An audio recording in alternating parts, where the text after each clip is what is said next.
So that's unfortunate. Hey folks, this is Jacob with Youth Specialties. Welcome to today's webinar, and I'm joined by Chase and Eric, and we're going to be talking about, well, Chase has a fancier title than this, but essentially it's the idea of how we care for volunteers during summer camps, which is, that season is really here, right? So we're going to be talking about creating camps your volunteers won't want to miss. So before we get into that conversation, I wanted Eric and Chase to have a chance to introduce themselves, share a little bit about who they are, where they're at in ministry, so that you kind of get a feel for where they're coming from. So Eric, why don't you start us off with that? Yeah, so I just wrapped up about 6.5, 7 years of student ministry, where I was either the full guy running the full spectrum of students K through 12 to doing 6 through 12, and then just spent the last 4 years as a high school pastor, specifically doing working with just high school students. Just recently took a position as a campus pastor for a multi-site church. And so while I'm out of the student realm, we still develop lots of events and opportunities with our volunteers to be involved.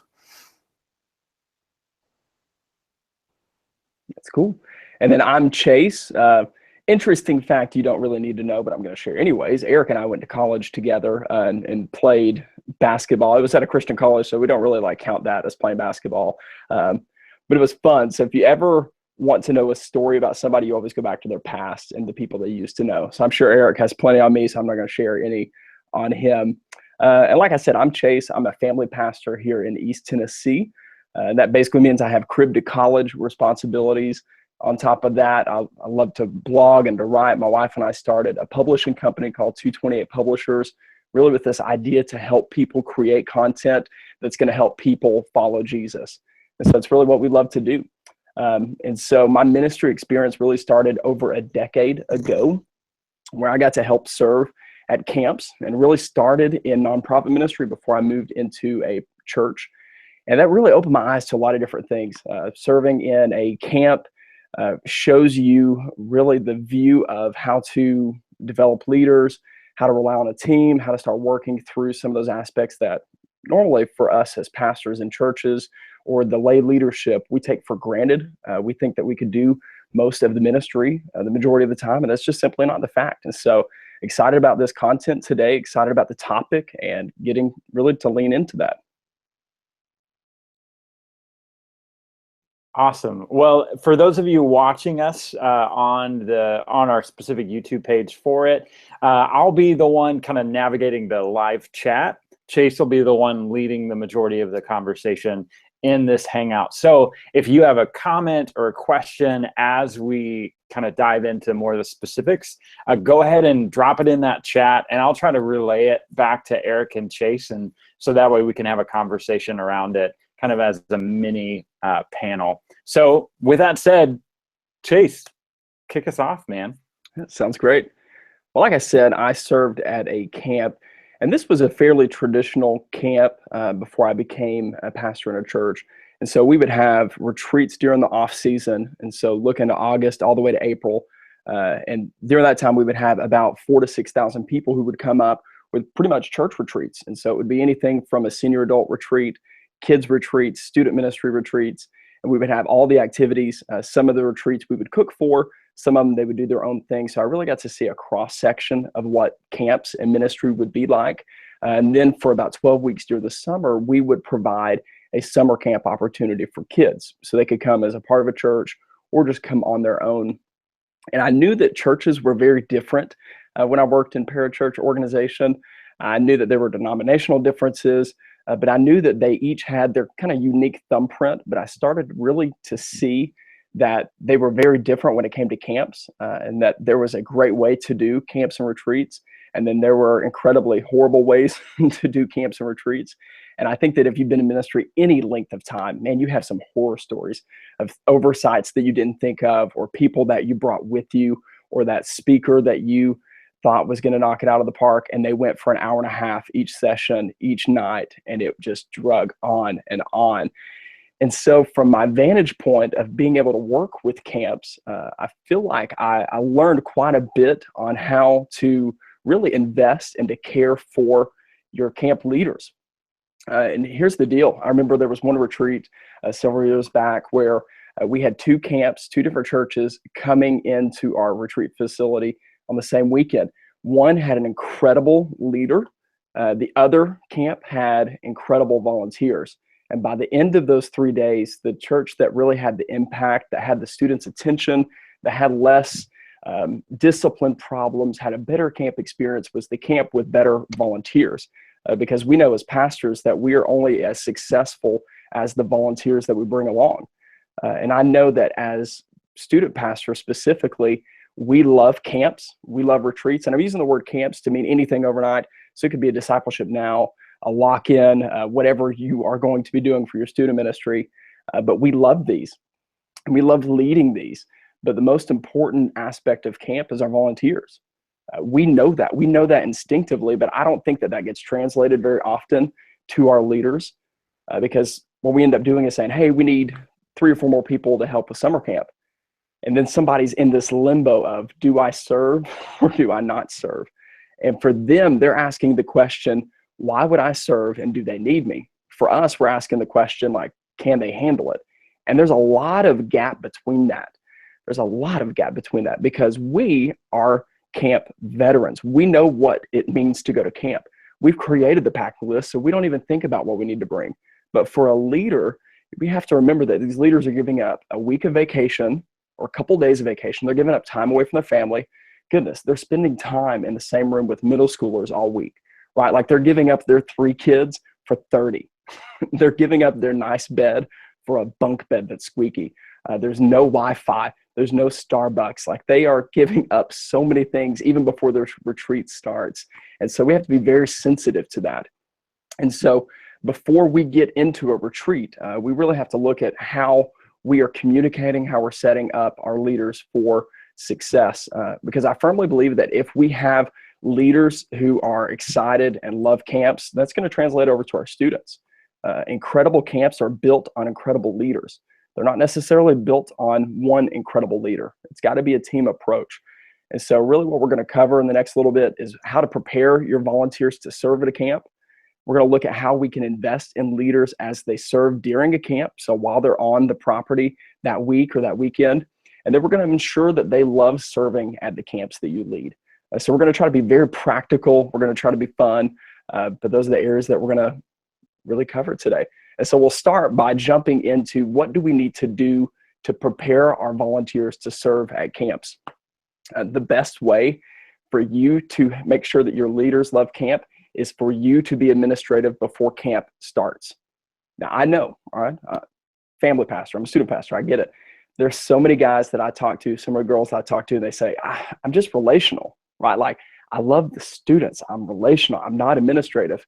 And I get it, but being a pastor is like the only job in the world that you can actually say that. If you're a teacher, your principal that you report to doesn't love hearing, well, I just love students. I hate expense reports. I love students. I'm not going to plan out curriculum. Like, you got to be kidding me. You hired me to be a teacher to be with the students. It doesn't fly. Like, you have to have some administrative skills up front to do a job. And ministry is no different. And so I want to give you 6 real quick things, and then we'll kind of discuss some practical things after this. But the first thing you need to do as you plan for your retreat is you need to develop your teams.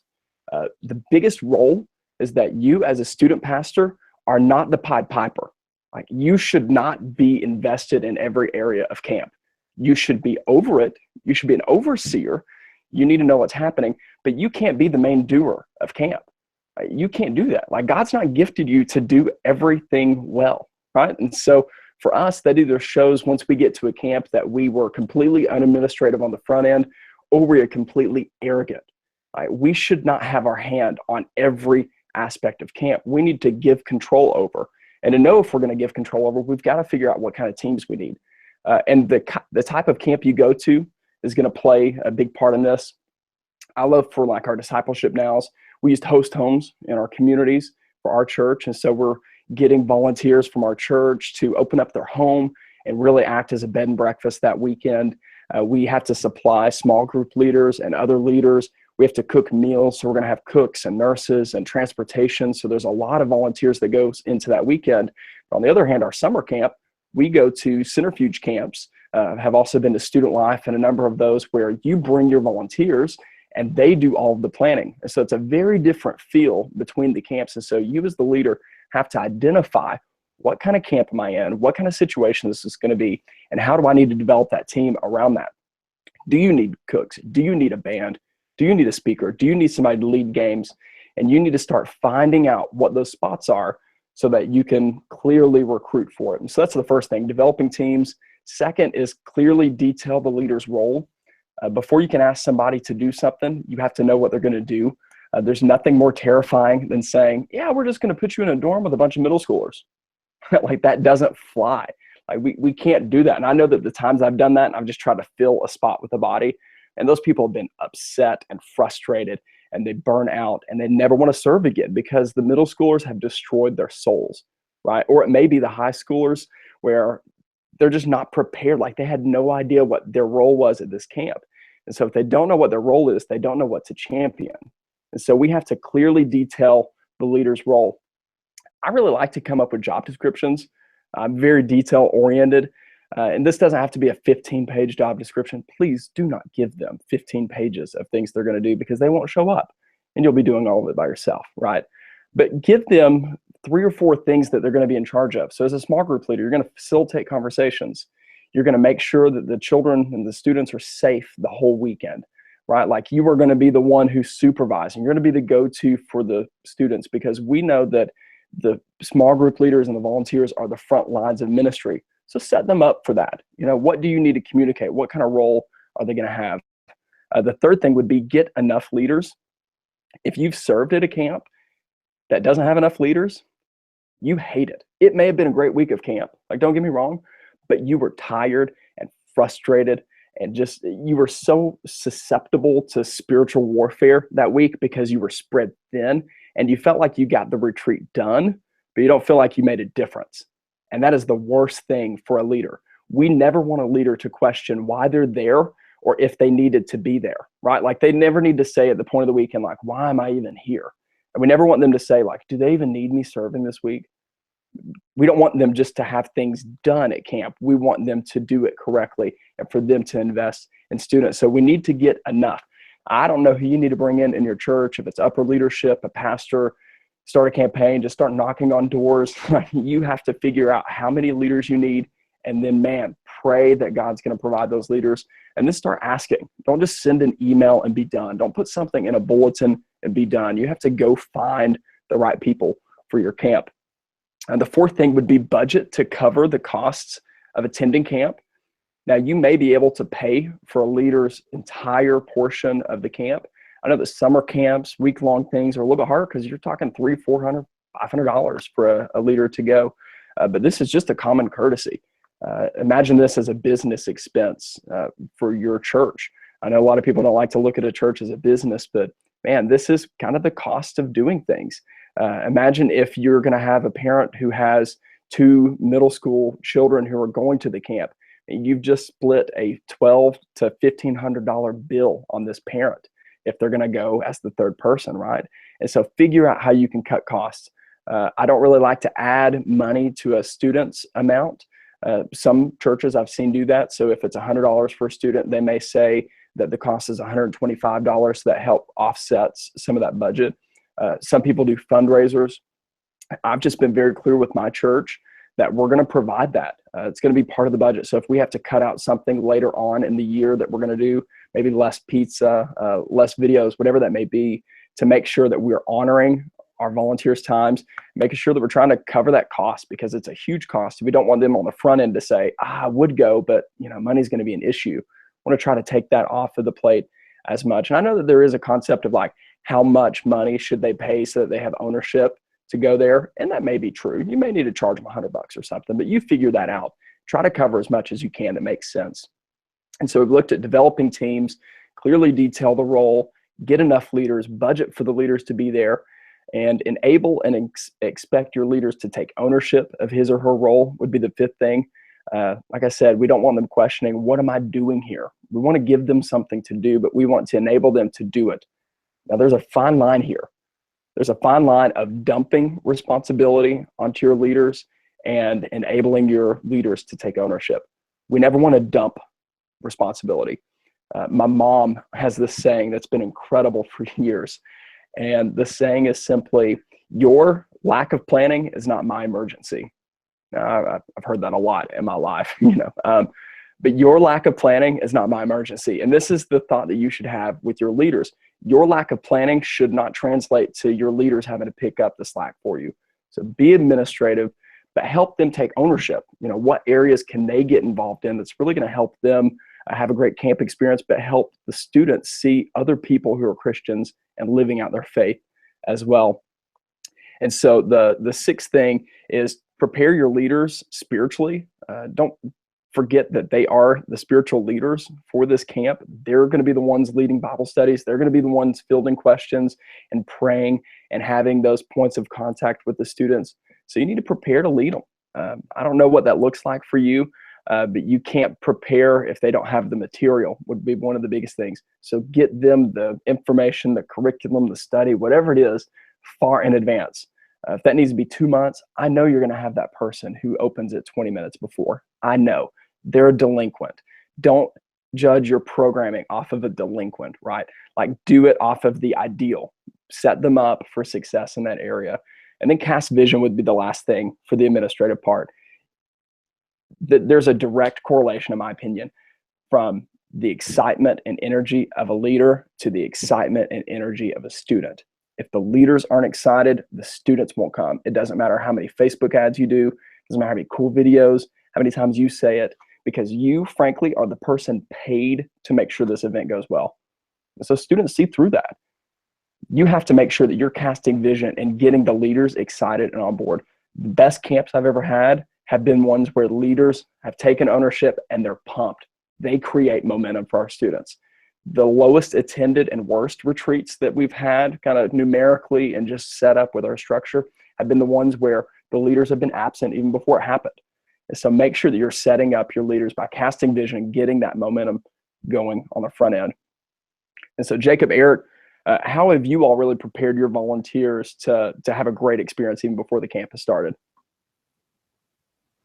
Yeah, a lot of what you said resonates of kind of been my approach. One of the mottos that I've always gone by is people are down on what they're not up on. And oftentimes that's where I think sometimes as student pastors we fall short, is we forget that they are not working on this camp weeks and months in advance. They don't have all the details laid out on their whiteboard or their computers or on their wall printed out.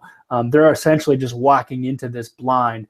And so the more information you can get to them, the better. And so whether that's the discussion questions, the schedule even is huge. Not just the schedule of the camp, but hey, we're going to leave at this time. We're going to make a pit stop here, because what happens is your students are going to ask them questions, not just the student pastor. They're going to go ask the leader, hey, when are we stopping for lunch? Or when can I get a snack? Or whatever that is. And so they want to be informed as well too, because they're going to get that little 5th or 6th grader tugging on that shirt. I got to go bathroom, or I'm hungry. And they need to know to be able to answer and handle those questions.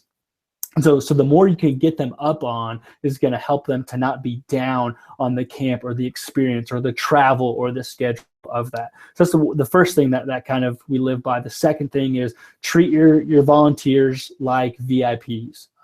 They are the most important people that you are taking with you. Chase, I loved how you said that you need to have enough volunteers. One thing that we always said is we wanted to have enough volunteers plus one. And so the goal for us was if the ratio was 10-1 and we were taking 30 kids, so we needed, say, 3 volunteers. Well, I wanted to have 4. I wanted to bring 3 volunteers and myself.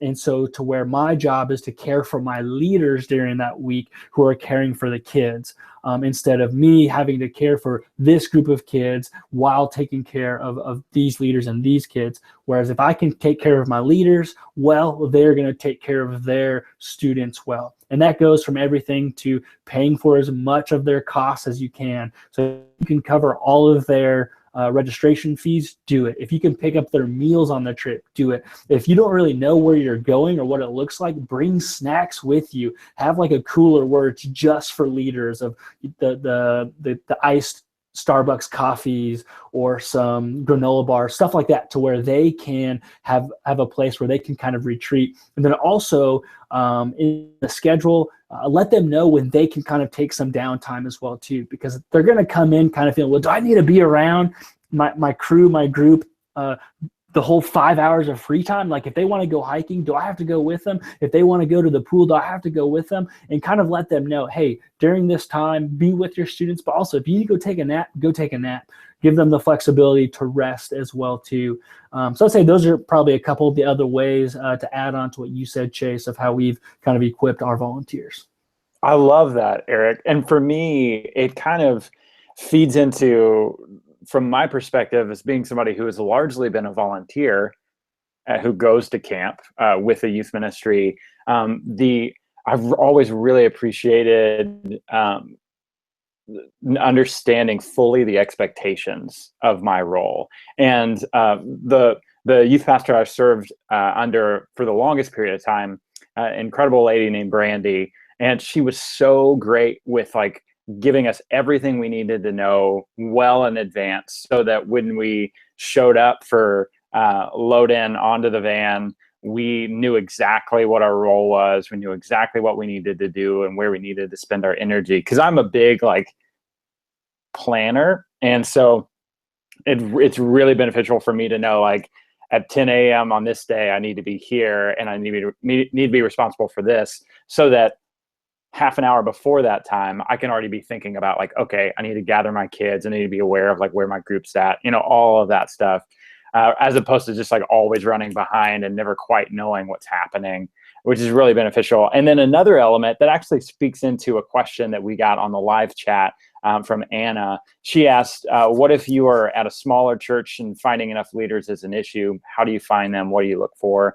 For us, there was a season where I was serving at we had a smaller youth group. It was a smaller church-ish church, it's always relative.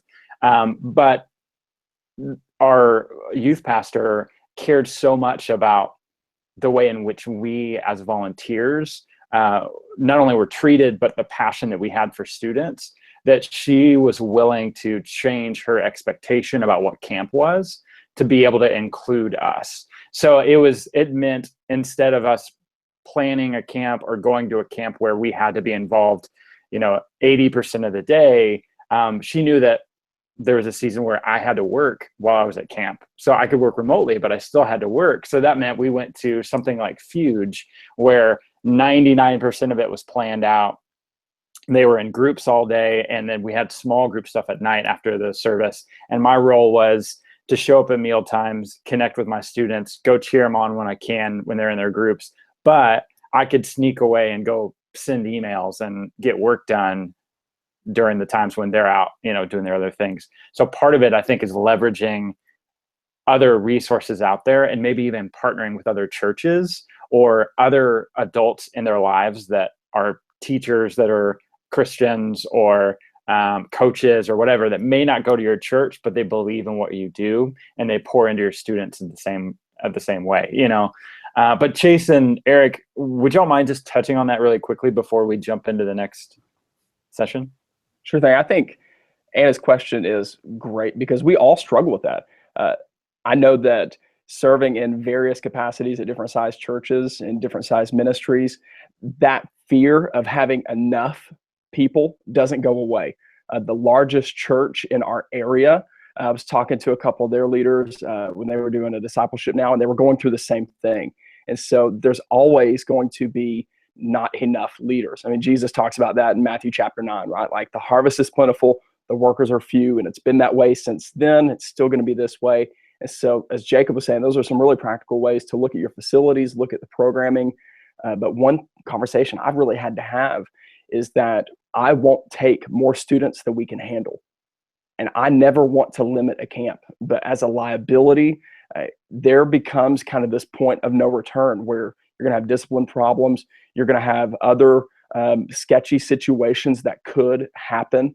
And so you never want to put your leaders in that spot. You never want to put your ministry in that spot. And so if you only have enough leaders to take 12 kids, you can take 12 kids. And if somebody is upset about that, I've always said you just volunteered yourself to help serve.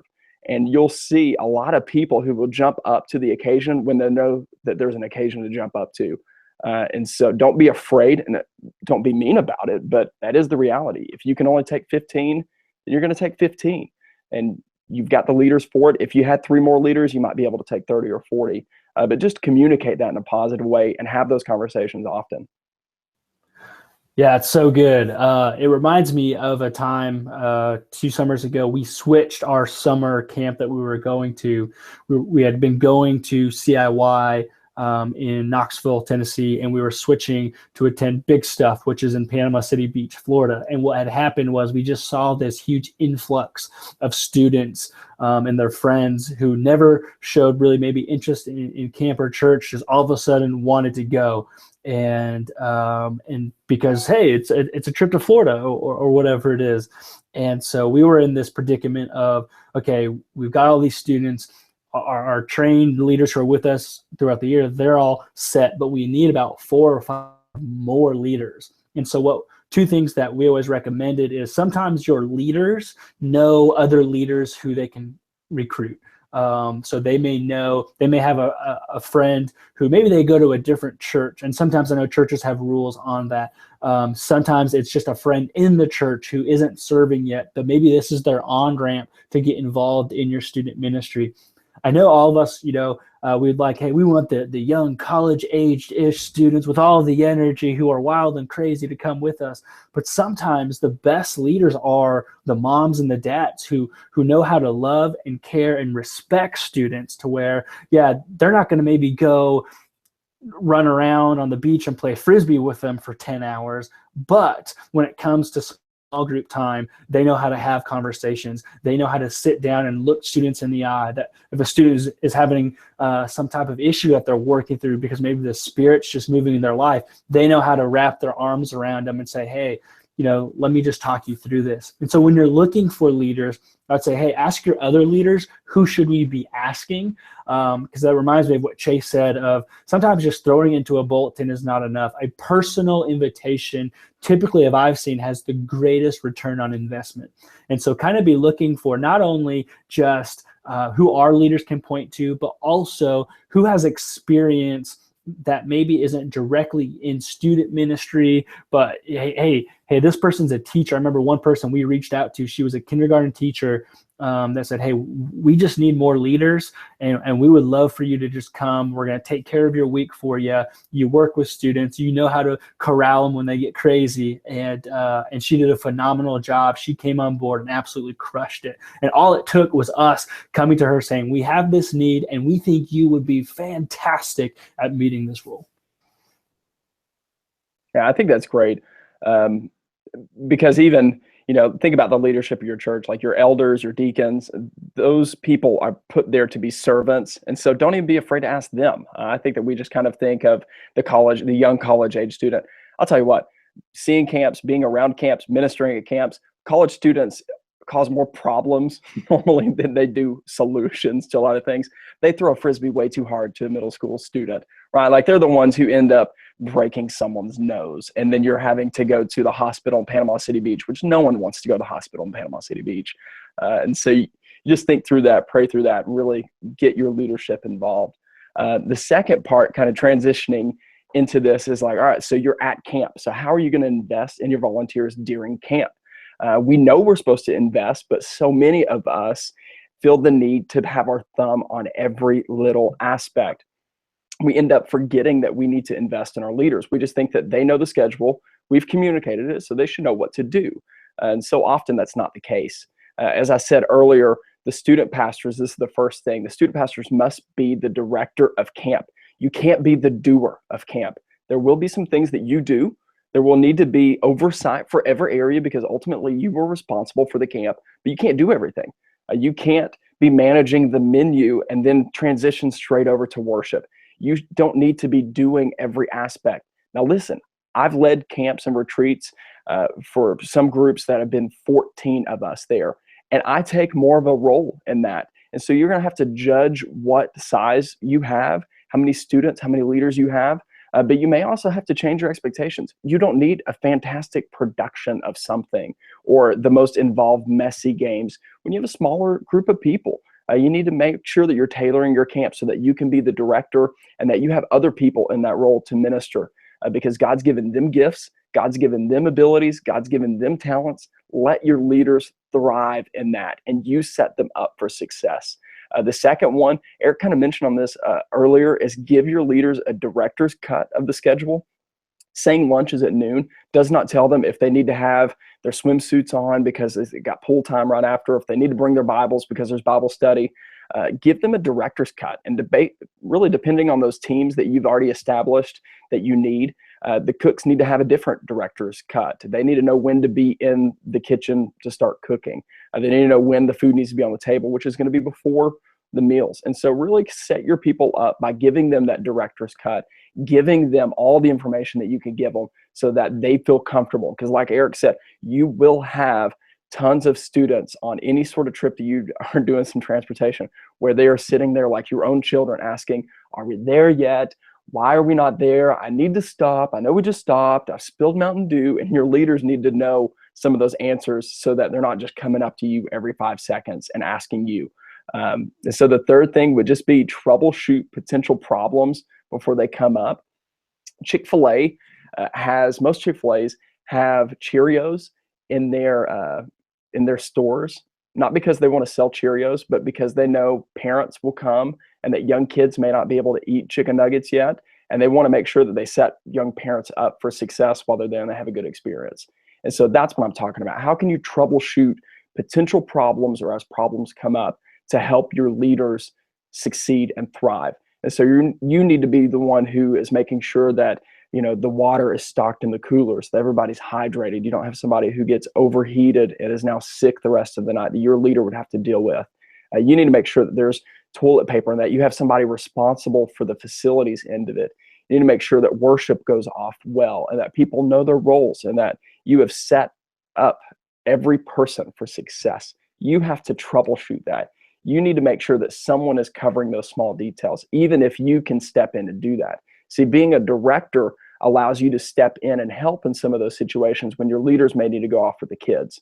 And so you being removed a step or two will actually allow you to step back in at the times to help set your leaders up. A couple more things would just be to create a hospitality room. And this is going to look different depending on your retreat. If you have a lock-in or a lockout, you may not have a hospitality room, but the idea is there.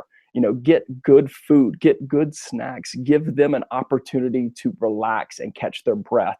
Most of them don't have 30 children in their own home. And so this is a massive undertaking. This is a marathon when it comes to being a chaperone and a leader at a camp. So give them an opportunity, surprise them with a volunteers only dessert at one of the meals. Do whatever it can. Your leaders, do that, whatever that thing is. Do it so that your leaders feel appreciated and they know that you're taking care of them. And involve them in that planning would be the fifth thing. Get them up on stage, let them participate in the games. The more active a volunteer or an adult leader is, the more active your students will be. If your adults are too cool to do anything, if your adults are far removed, if your adults are disengaged, your students will be too cool, far removed, and disengaged. They are the ones who create momentum. And so if your students are going to have an incredible time at camp, your leaders have to be engaged. So involve them in as many ways as you can in the programming. And then the sixth one, the last one, just be sharing God stories throughout the week or the weekend. They need to know, why am I here? And they know why they're there when they start to see and hear how God is transforming lives. And it's your responsibility as a pastor to communicate that. It could be making an announcement. It could just be going by and as you're talking to different volunteers and leaders, just interjecting some of those God stories. Maybe it's that a student has really opened up, or there's a prayer request, or there's a decision that's been made, or maybe even just this feeling and the sensitivity to the Spirit that there may be something stewing in your midst. Share those stories. They want to know, why am I here? And you can't give them an answer, but those God stories will supply that answer. That will fulfill kind of their longing and calling. And so, guys, what do you all have that's kind of creative, practical ways to encourage during the camp? Yeah, those are all so good. One of the things a couple things come to mind. On the encouraging side first, one thing that we would always do is I would tell my leaders I'm praying for them every morning. I would shoot them a text, just say, "Hey, man, crazy day coming up. Praying for strength and energy." If I saw some of them, because sometimes your leaders are early risers. I get up at the as soon as the sun comes up typically. And so if I'd see them, I'd just like, "Hey, how's it going? Can I pray for you? What's going on? How can I help?" And then also on the back end of, we may get that later, but encourage them on the back end with a note or something like that. It's a great way to encourage them, and then empower them to kind of let maybe their skills or quirkiness shine. Is a great opportunity. A couple things come to mind. First of all, we had a leader who he was the AV teacher at their high school, and so he was really good with videos and that type of stuff. And so this was actually on a mission trip to where he took a popular song, and throughout the whole mission trip, he had the students dance or sing along to the song. And then by the time we got home, he had cut like this entire music video of this trip, and the kids just went nuts for it. It was just so cool. And if I didn't just say, "Hey man, I trust you, go with that, you've got that skill," that memory would have never happened. Another time we had a leader who, if you would see him or meet him, he wouldn't be your most ideal student volunteer, but he was absolutely phenomenal.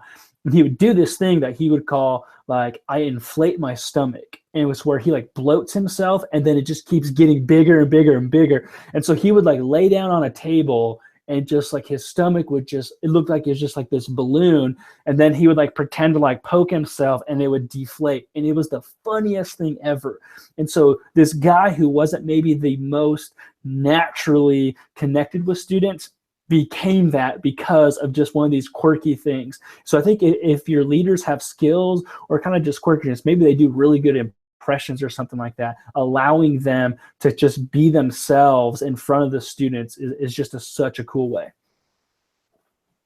That's great. And the other thing I would say too, again, speaking as somebody who's largely been a volunteer, I really appreciated it when the youth pastors that I served under like really understood my limits and gave me breaks long before I was about to hit that. And it was they were constantly checking in, making sure that like, "Hey, I know that you're tired, or I know that you're whatever, like, do you need a break? Do you need to step out?" That sort of thing, which was really, really helpful for me. Like I cannot function on little sleep. I just can't do it, which is odd being somebody who loves and works within youth ministry. But so our Brandy, again, this rock star youth pastor, she would specifically like watch for times when I needed to get away to take a nap, and she'd like tap me on the shoulder and say, "Hey, go," and she would just let me escape and go do that. Or she paired me up with her husband, Aaron, who when we were roommates at camp, one night he would stay up late, the next night I would stay up late. So that way it was like a combination of like, I knew I was going to get sleep. It wasn't going to be a whole 5 days without it, but just, I needed that break with it, which was really, really good. And it sounds like she took the role of a counselor for you all, which is incredible. If you as the leader can take the role of a counselor, that you would, think traditional camp, like you would have a camp counselor over so many kids, like as the leader to do that for your leaders so that they in turn can do that for the students. Man, that just makes all the difference. Because I know as I volunteered with camps, when you get to that point and you just feel like you can't keep going on, to have somebody tap you on the shoulder and say, "It's okay, we've all been there, it's your time to go rest." That's just incredible. Yeah, and one last thing I would say with that, and it sort of addresses a question that Catherine dropped into our live chat that I haven't been able to share with Chase and Eric yet, but she asked, how can I get people to become leaders and volunteers to help? For me, when other people saw the way in which I was like coming back from camp and super excited, and I started talking about it in my adult small groups and leaders and stuff like that, like that started creating sort of this contagious thing where other people started saying, oh, I love kids. Like I should come and hang out, because they see that I had such a great time at camp, or I walked away from it not only taken care of personally, but being able to like speak into, the lives of our students. And that kind of became contagious and drew in more leaders. So that's one way that you can kind of allow this thing to snowball if you treat it right. Yeah, absolutely. When it comes to recruiting volunteers and leaders, what I've kind of noticed is, as a leader, you reproduce who you are, not what you say, what you do, but who you are. And so if you want your leaders to be caring for and guiding and praying for their students, you need to be doing that for them. And so what kind of happens is they no longer see themselves as just a chaperone, but they see themselves as an integral part of the ministry. And so what happens is, if that first time leader comes to that camp experience and you are caring for them, if you are shepherding them, they are going to then take that cue and do that for their students. And then when they come back from camp, and maybe they're telling their friend or other people in the church house camp, oh, it was so good, this, and this happens. It really just shapes that idea and that idea of care and guiding. And so they kind of get a sense, not just of what they were supposed to do, but kind of the impact as well. I've always said, coming off those lines, when you are desperate, you compromise. When you are desperate, you compromise.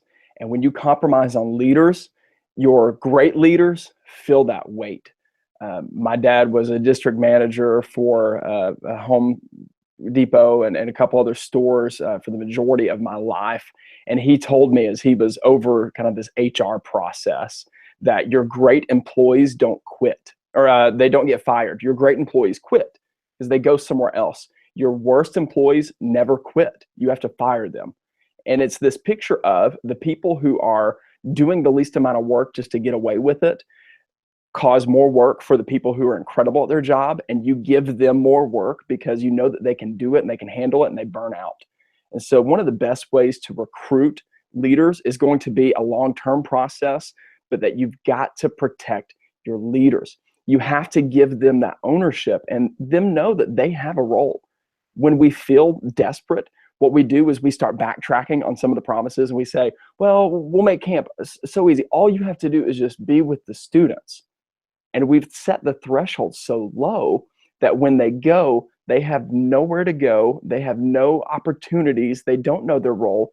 And they get so frustrated with it that they don't return the next year. And then as they have those conversations with other leaders, as Jacob was saying, then those conversations have been negative. And they just say, well, I was there. I was there with the kids. Well, that's the story you enabled them to tell, even on the front end, because you just said, well, just come and be with the students. And they'll say, well, I was just there with the students. And so we want to protect our great leaders, and we want to develop more great leaders by making sure that we're not just compromising because we're desperate. We're not just bringing in anybody. I've always said that when you bring in somebody, they're always going to leave a headache in your life. Don't just bring in somebody. Make sure that you're bringing the right people, even if that means you need to reject some people serving at camp. I know it's awkward, but 7 seconds of awkwardness may save you a lot of volunteers in the future. Yeah, so good. I think a great way to kind of go with that, to protect your leaders, is to let them have wins at camp as well too. I know for us, we went to a camp, and it was an incredible experience, and we had like a dozen students who decided to be baptized. And so instead of me saying, oh, I'm a student pastor, I'm going to dunk all these kids, instead I went to their leaders and said, I want you to baptize them because you have been so influential in their life this week. And so those are the types of things, if we can let them win, if we can get them on stage. They called for student pastors one time, and instead I just sent one of our long-term leaders. I said, dude, you've been here longer than I have. You are more of the pastor, and so you go on stage and get the recognition. Anytime we can let them win, they feel empowered and a part of what we're trying to do. So good. And so for the last kind of segment, so you have the before the camp, the during the camp, and just quickly how do you engage volunteers after camp? Here's the deal. Discipleship does not happen at events. Discipleship happens day in and day out. And so you really need to make that personal connection with your volunteers after camp. You need to find out God's stories that maybe you haven't heard yet. See what has happened in the life of that leader. You need to find out the strengths, weaknesses, opportunities, and threats, that SWOT analysis. And what are some great things that we did? What were some horrible things that we did? Where did we miss every aspect of that, right? Like, you need to know that, and then find out how your spirit or how your leaders have even grown spiritually within that, and get those leaders to help follow up with those decisions after camp. Normally, they are the small group leaders. They're the Sunday school teachers. They are the long timers. Like Eric said, this is not your ministry. This is the church's ministry. This is God's ministry. So how can you connect those people with the students afterwards? Get them to send cards, get them to baptize, get them to have that integral part in that student's life as you have this ongoing discipleship that happens really at the end of camp is when all of that begins, and include them in that discipleship process. And then, as we have said just countless times throughout this, thank your volunteers, appreciate them. Don't let the free event t-shirt be the only recognition or thanks that they get, because they've given up a ton. They've given up time. They've given up other opportunities. Now they have to figure out when they're going to mow their yard the next week because they didn't get to do it on Saturday. They've missed out on their own families, investing in someone else's family. That is huge. And so how can you thank them? Is it public recognition? Is it writing a handwritten card? Now, you need to do that anyways, but can you get freebies from local places? There are so many restaurants that are great about that, giving a free dessert or meal. Give them something. You don't have to spend a lot of money. Normally, the best gifts are from the heart anyway. So how are your leaders going to respond to that? Give them thanks. Give them appreciation. Give them the credit. Give them that they had a purpose, that they were influential, and that they helped out. And so anything that you guys, or any more questions that really just adding, how could we thank and appreciate and engage our leaders after a retreat? No, I think, Chase, you nailed it on the head. Just do whatever you can to show appreciation. Me personally, I've kind of done exactly what you've said. Is I handwrite thank you notes, and I try to slip like just a cheap little gift card for like a local coffee shop or an ice cream place, a local place in town. And then thirdly, ask them to follow up with the students who made decisions as well, because like you said, they are typically the ones who, hey, they're going to be in your small group. Or maybe they've been in your small group, they finally made that step. And so now just continue that process.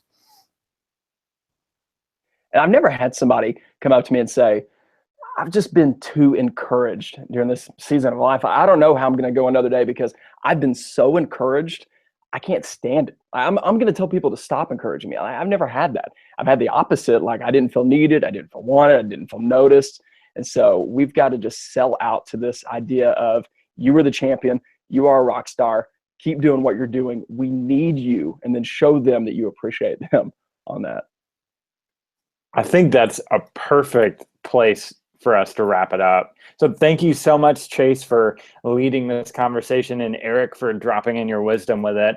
And for all of you that are participating in the live chat, I appreciate your questions there. Lots of little bits of wisdom have been dropping in there. So if you haven't seen that yet, check it out. We will do a recap of this on the blog that will have links to check out more of Chase's content. He's been a blog author for us for a long time now. And he also has another list of resources and stuff that you need to check out through his own website. And Eric will include your contact in there and info as well in there, if that's cool. That way, if any of you watching on the live chat have specific questions for these guys, you can reach out to them directly and get in contact. Robbie dropped one more thing in the live chat that I think is good to mention is, don't forget to remind the students to show thanks to the leaders too. That's incredible too. That's really powerful. So with that, I will sign us off. We have another hangout Monday with Bart and Tony Campolo. We're going to be talking about their newest book, Why I Left, Why I Stayed. They're going to have a conversation around Bart as a secular humanist now, talking with his father, Tony, about why he wrestled with Christianity and chose to leave. And Tony is going to share from his perspective as being a father in that process and walking us through it. It'll be a really great conversation. It'll be at 12:15 Central to 1 p.m. Central. So hope you can join us. And until then, we'll see you later.